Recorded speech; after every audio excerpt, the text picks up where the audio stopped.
Hey, how you going? I'm Ryan, this is Ryan's Music Talk, and today I'm going to be ranking the 7 studio albums of Welsh heavy metal, thrashy metalcore band Bullet for My Valentine. I got into Bullet for My Valentine when I was in high school. I used to listen to their first album on repeat, and ever since then I've been a fan, I really have. I still listen to a lot of their music on the regular. So, with that said, let's get into it. Number 7, Temper Temper, released in February 2013. This is the 4th album of their career, and it was the final one to feature Jason James on bass. I don't like this album. I think songs like Dirty Little Secret and the title track Temper Temper are both incredibly corny and just plain bad. One of the few highlights might be Tears Don't Fall Part 2, but even that absolutely pales in comparison to the first one from The Poison. Maybe the best thing associated with this album is their cover of the AC/DC classic Whole Lotta Rosie, which features as a bonus track on the deluxe edition. Number 6, Gravity. This was their 6th studio album. It was released in June of 2018. It was the first to feature their new drummer, Jason Bold. I believe it was also the first album in which new bassist Jamie Mathias, not sure if I'm saying that right, I believe it was the first one he contributed to as well. While I do think this album is quite a bit better than Temper Temper, I'm still really not a big fan of it. It doesn't really sound like a Bullet album to me. Off the top of my head, I don't even think there was a single guitar solo on the whole album. Every song just sort of sounds exactly the same as each other, and it's just a really boring listen, I think. The only song that actually really stands out might be the acoustic-driven closer, Breathe Underwater, and the fact that it stands out because it's the only one that sounds different really does make it the only really interesting song on the whole album. Number 5, Venom, released in August of 2015. This was their 5th album, and it was the last one to feature their original drummer, Michael Moose Thomas.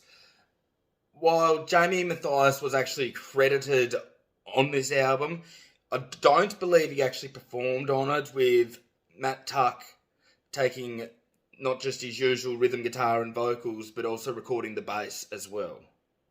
But to me, this album is infinitely better than the previous Temper Temper and the follow-up Gravity.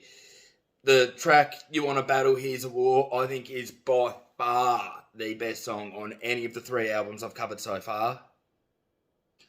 Other highlights for me are Army of Noise, No Way Out, and Worthless, and along with the already mentioned You Wanna Battle, they are actually the first 4 songs on the album, which is probably why it stays in my 5th spot, because it never really reaches that height again. Number 4, Bullet for My Valentine, released November of 2021 as their 7th and to date their most recent album, and it is a massive step up from the 3 previous albums before it. After Gravity being mostly an alternative metal hard rock release, the self-titled is much more a traditional Bullet-sounding record with elements of thrash, heavy metal, metalcore, and groove metal all present. Shatter is probably my favourite Bullet song that's not included on their first 3 albums, and in my opinion it's also up there with the heaviest of their entire career. Bastards is another favourite of mine, and I think Parasite and Death by a Thousand Cuts are other highlights on this album.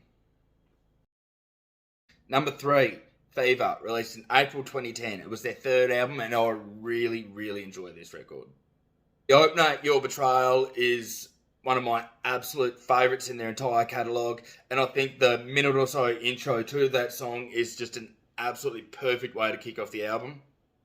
It's mostly a sort of straight heavy metal sounding album, really, without the thrash influenced metalcore of the previous release.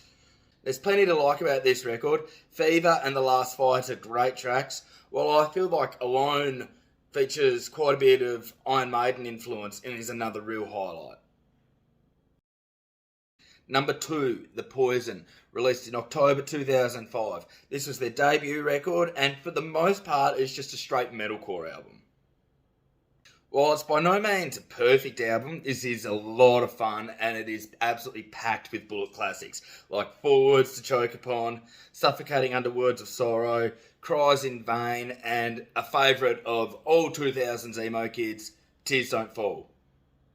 Some editions of it actually also include possibly my absolute favourite bullet track of all time, Hand of Blood. My only real issue with this album is the closing track, The End. I feel like they were trying to go for sort of a big epic finale, and it really does fall flat and sounds kind of corny at times. Number 1, Scream Aim Fire, released in January 2008. It was their second album, and also both their heaviest and, obviously, in my opinion, their best. It's a very thrash metal influenced album, where to the point where I'd nearly rather call it thrashcore than metalcore, with songs like the title track, Eye of the Storm, and the absolutely blistering Waking the Demon being great examples of this. It is also able to slow down at times without sacrificing too much of the heaviness, with songs like Hearts Burst into Fire, Say Goodnight, and Forever and Always the main examples of this. It's hard to find too many weaknesses on this one. Disappear and End of Days are absolute bangers, while Deliver Us from Evil is another great track in a more traditional sort of heavy metal sound. All in all, this is a great album and quite easily my number 1. So that's my list. Please let me know in the comments if you agree or disagree.